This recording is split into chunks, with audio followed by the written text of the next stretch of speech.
Imagine episode numbers are important for your podcast, and you also use numbers in the beginning of your episode titles. How do you make those two things work together? I've got 3 ways to share with you.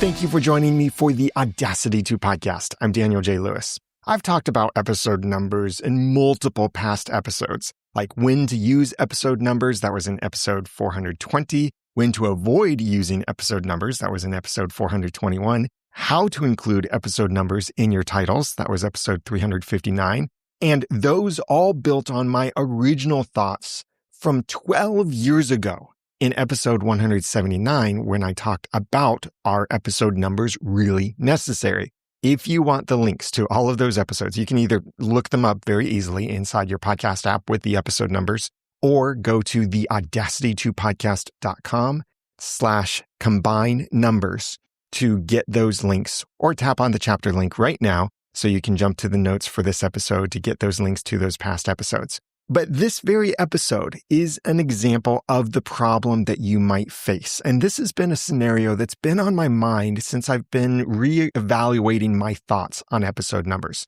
If you go back and listen to especially episodes 420 and 421, which are my latest thoughts on when you should and shouldn't use episode numbers, in there, I pointed out that I realized episode numbers are the best way for someone to be able to find a past episode or any other episode of your podcast without leaving their podcast app. And some podcast apps display those episode numbers in special ways using the special tags, or maybe they have some kind of intelligence doing that. And by the way, Overcast does that now too. Maybe it did when I originally released that episode, but now for sure it doesn't. And I noticed that it does display episode numbers separately from the episode titles.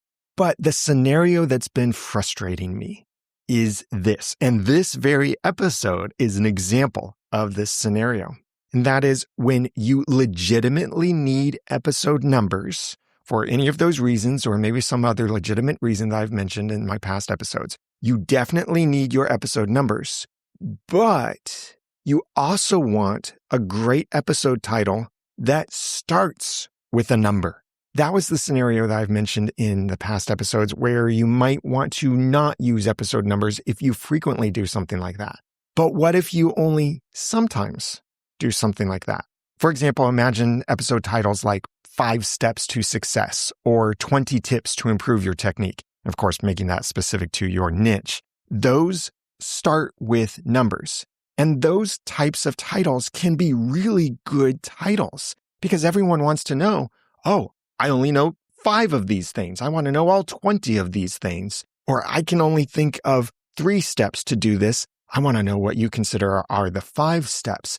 Using numbers in titles are really good. They're shareable. They communicate well. They let people know what they can expect. And they perform really well in social networks and all kinds of places. So there is this conflict now where if you need to use episode numbers, like you're referring back to past episodes by their episode number, and you want to use one of these great titles that starts with a number, you run into this problem then where the episode number comes right before the number in your title.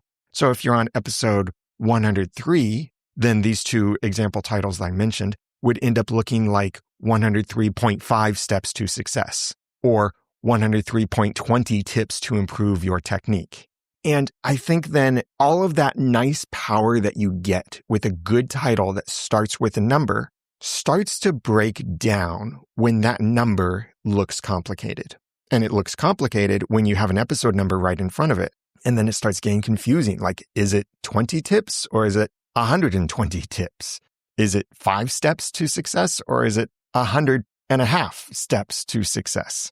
You see how that can start to get confusing. And also, I think then, not just from the confusing aspect of it, but the glanceability of the title starts to be kind of weird too, because you see more numbers than there are actual things that you're sharing. And I think that starts to break down the benefit you get by using numbers in your titles like that.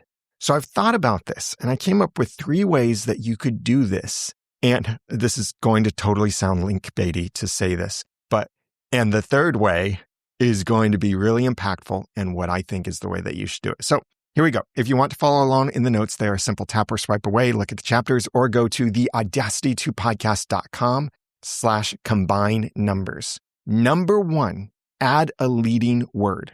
I shared this in the previous episodes about episode numbers, where take these examples of 5 steps to success or 20 tips to improve your technique. You could add a word in the beginning of that title, so it doesn't start with a number anymore. Then you end up with the episode number, then that word, then the number in the title. So for example, instead of saying simply 5 steps to success, you could say the 5 steps to success. Then the word the is between your episode number and the number in the title.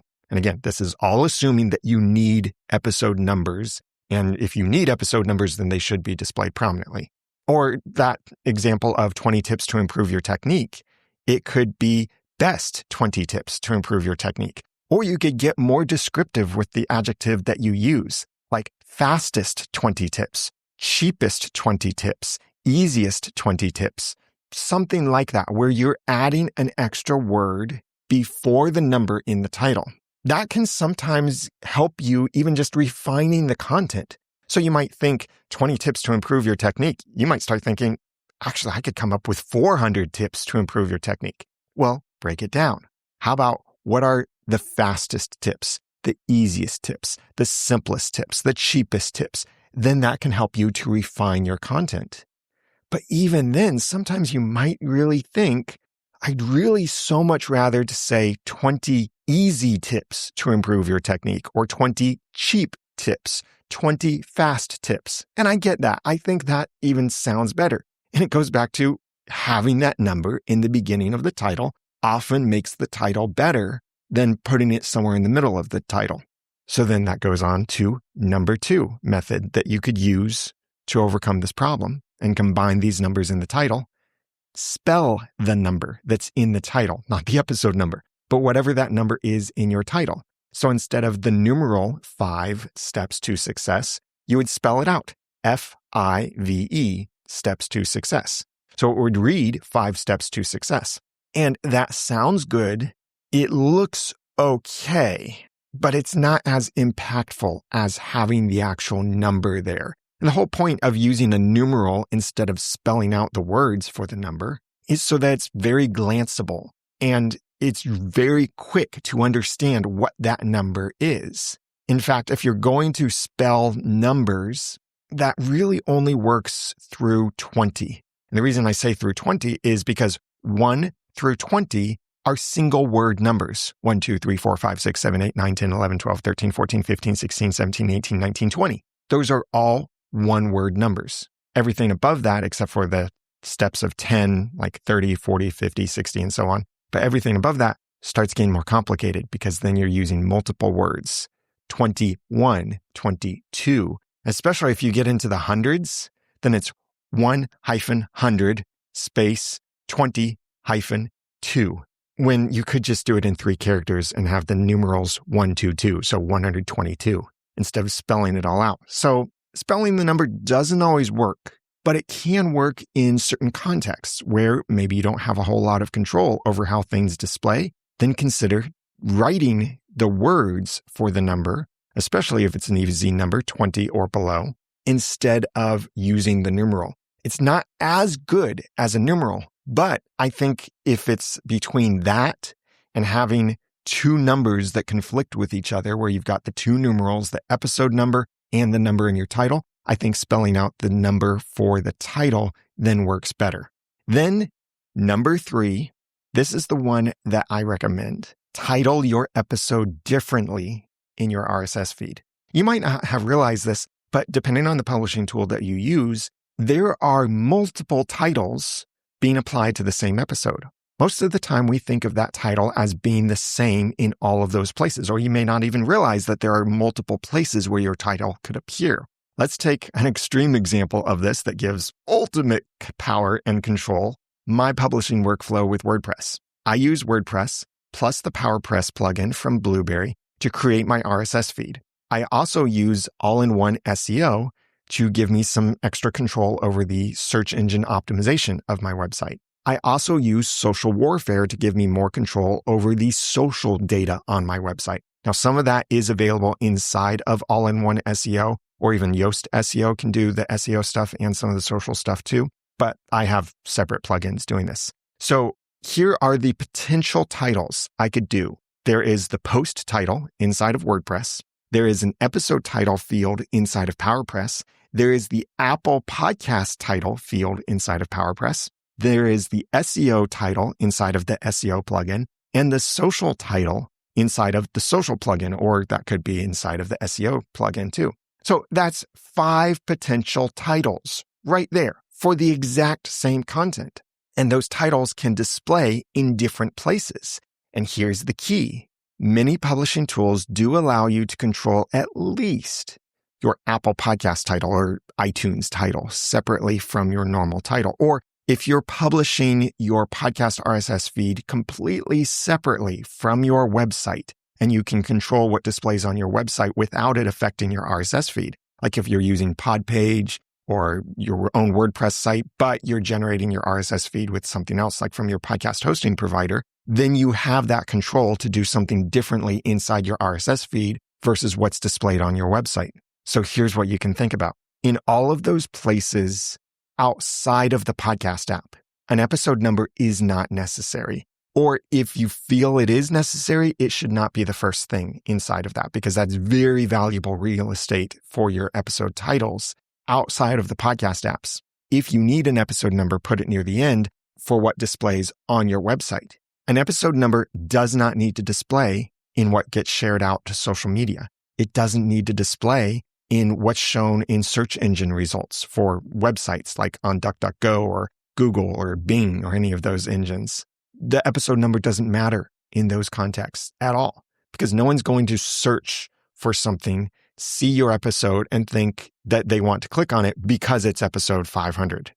That doesn't really work that way. It's wasting valuable real estate where you could put in more impactful keywords there, or at least show more of the title, because some of the titles get truncated when they get too long, and your episode number might be causing it to get long. So in those places, an episode number is completely unnecessary. It's probably even unnecessary on your website, because you can give people a direct link to your episode from the chapters, from your notes inside the podcast app, by speaking the URL, by sharing it out on social networks. So I don't think people really need to search your website for an episode number, but there are ways around that. Nonetheless, the point is that you don't need to display the episode number, certainly not prominently on your website. So then if you don't need to display the episode number, that number in your title can be a normal numeral, and it can be at the beginning of your title. So it can be that 5 steps to success or 20 tips, and it can display that way and look great on your site separately from your RSS feed. Then here's what you do inside your RSS feed. You combine these couple of tips that I mentioned, or pick one of these previous tips to use in your RSS feed, depending on the level of control that you have. So if you have the ability to have only one title inside your RSS feed and you can't modify any of the other titles, then I suggest either using a leading word to separate your episode number from the number in your title, or spell that number. This is what will then display only inside the podcast apps. Yes, you miss out on some of that nice recognition of what the episode will be about if you are spelling the number or adding a leading word, but I don't think that you'll be sacrificing that too much, because in the places where we want the title to really capture someone the most are in other contexts, like social media and website SEO.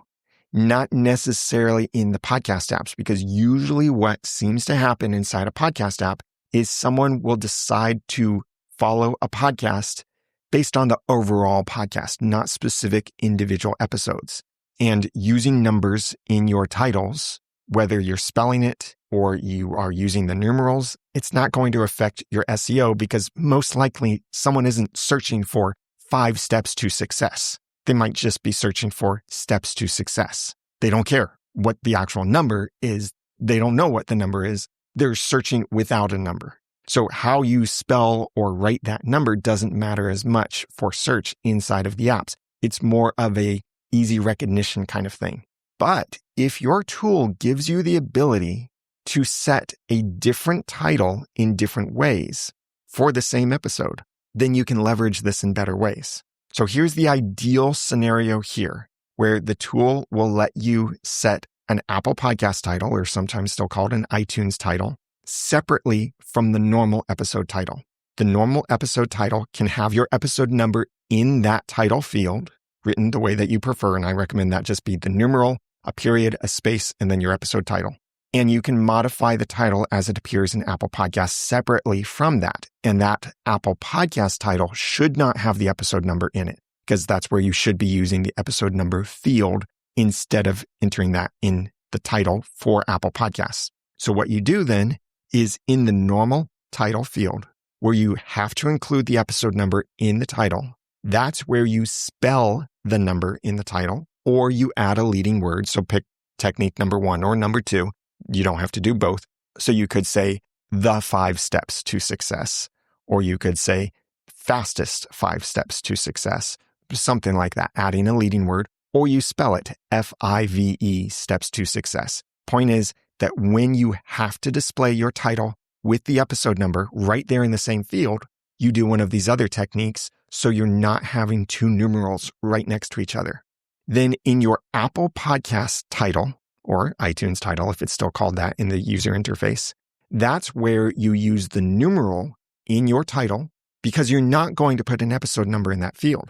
Instead, you are populating the episode number in a specific episode number field that then gets displayed differently inside of the apps, like Overcast or Apple Podcasts or Pocket Cast will display that number on a separate line from your title.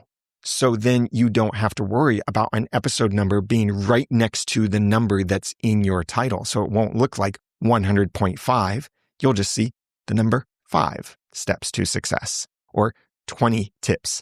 When you have that kind of control, and please check with your hosting provider or whatever tool you're using to publish your RSS feed and ask them for this kind of ability to be able to customize these things separately. Even if you don't use it all the time, it gives you this extra control. And when you have that control, then you can optimize the experience for these different outlets. So what gets shared out on social media has the numeral, no episode number on it. And then the podcast app will have something that will optimize the display inside of it because you've optimized that in your RSS feed. So if you have that level of control, then you can choose how you want things to display in those cases where it might seem confusing. And this might not be something you have to do for every episode to have that extra control over the separate title fields, because maybe not every episode that you publish starts with a number. But for those episodes that do, here is the way that you can fix it. And this is what I'm going to be doing with the Audacity to Podcast feed, because there are several episodes in the past that start with numbers. 5 ways to do this, 10 things here, 20 this, 30 that, whatever. But I now also use episode numbers again because I want to be able to reference those past episodes and make it easy for you to jump to those past episodes without leaving your podcast app. So this is the way to do it. I'll be combining these techniques depending on the titles themselves, depending on how I feel a certain title communicates best inside a podcast app. I might, number 1, add a leading word, or number 2, spell the number in the title. But what I will definitely be doing is number 3, titling my episodes differently in my RSS feed compared to how they display on the website, share out to social media, and all of that.